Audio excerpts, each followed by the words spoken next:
Certainly pleased with our effort, both Friday night and then coming back on short turnaround Saturday afternoon. I thought overall our speed was good. I liked our energy level. Certainly compliment the crowd. It was a great atmosphere both venues, and so very pleased with the effort. I guess the big thing was it was nice to be, I call it, whole again. Get everybody back from where we started at the beginning of the year. It's been about 6 or 7 weeks, but a lot of good things came out of this weekend. Now it's an opportunity to build, and a couple of non-conference weekends coming up before we get back into league play and wrap the first semester up. Seems a little crazy. It goes by quick, but that's where we're at. So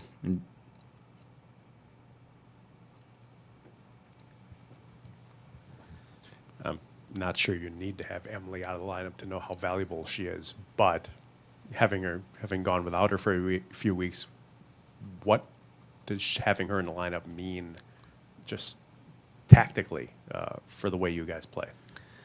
well, I think her skill set fits into some of the things that we try to do on a game-to-game basis, and she's a good skater. Her IQ in the game is very high. She plays in all situations with power play and penalty kill. And so, when she's not in the lineup, somebody's got to step in and try to fill those shoes. But I think having her in the lineup certainly adds to our depth in a real positive way. And I think it showed this weekend.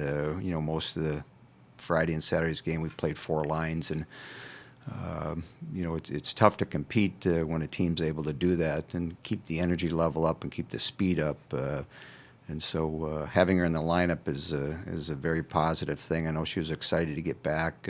It's been a slow process, as we thought it would be once we figured out what the injury was. But our trainers did a great job. The doctors did a great job, brought her along, and she was excited to play Friday. It's one thing to practice, but as we all know, it's tougher to play in the games, and I thought she did a nice job. And then coming back Saturday afternoon after a real quick turnaround, I thought her energy level was good. I thought her conditioning was good, so that's a compliment to her on conducting herself and doing the things necessary to get herself back into game shape. But we're a lot better with her than without her.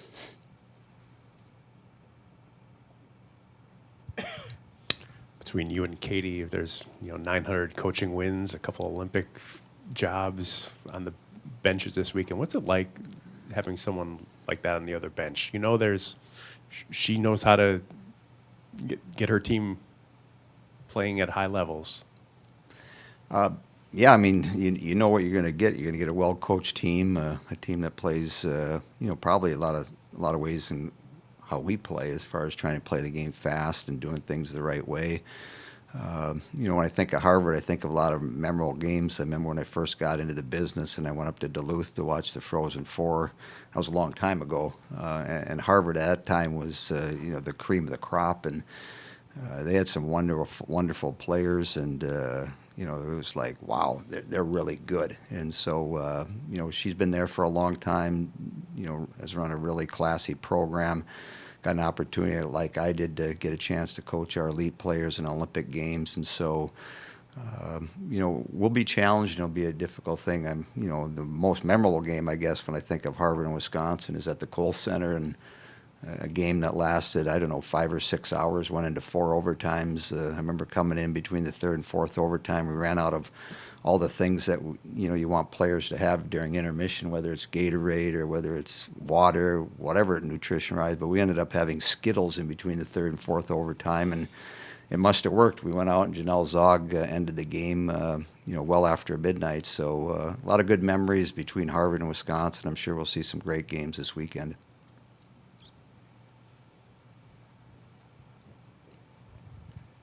Mark, I don't know how much Bemidji tested Kristen, but does she seem to be playing at the level or close to it that she played last year for most of the season? I think she's in a better spot today than she was maybe a month ago, just from maybe a confidence standpoint, or maybe just relaxing a little bit and understanding that she has the tools to, be a real good goaltender. I think one of the things coming off a great year that she did last year, how are you going to respond to that? What are things that you're going to do to try to maintain your play from a year ago and maybe improve it? And as we all know, she works extremely hard. There's some games earlier in the season, some goals that happened that, are what we sort of categorize as fluke goals. but that's part of the business. And the day you put on that goalie equipment, you're going to have some good nights, but also you're going to have some nights where you're going to be challenged. And so I think she got challenged earlier in the year just to try to keep her confidence at a high level. And I think playing against Minnesota, especially the second night in the third period where she had to make, I don't know what it was, 16 or 17, maybe 18 saves, I think that helped her springboard her in regards to, yeah, I am a good goaltender. I just need to, stick to the game plan and understand that things will happen in certain parts of the game. But I think she's in a much better place than she was maybe a month ago, just from above the shoulders. And that's the most challenging part of our business with, whether you're a goaltender, a forward, a defenseman is, what's between the ears.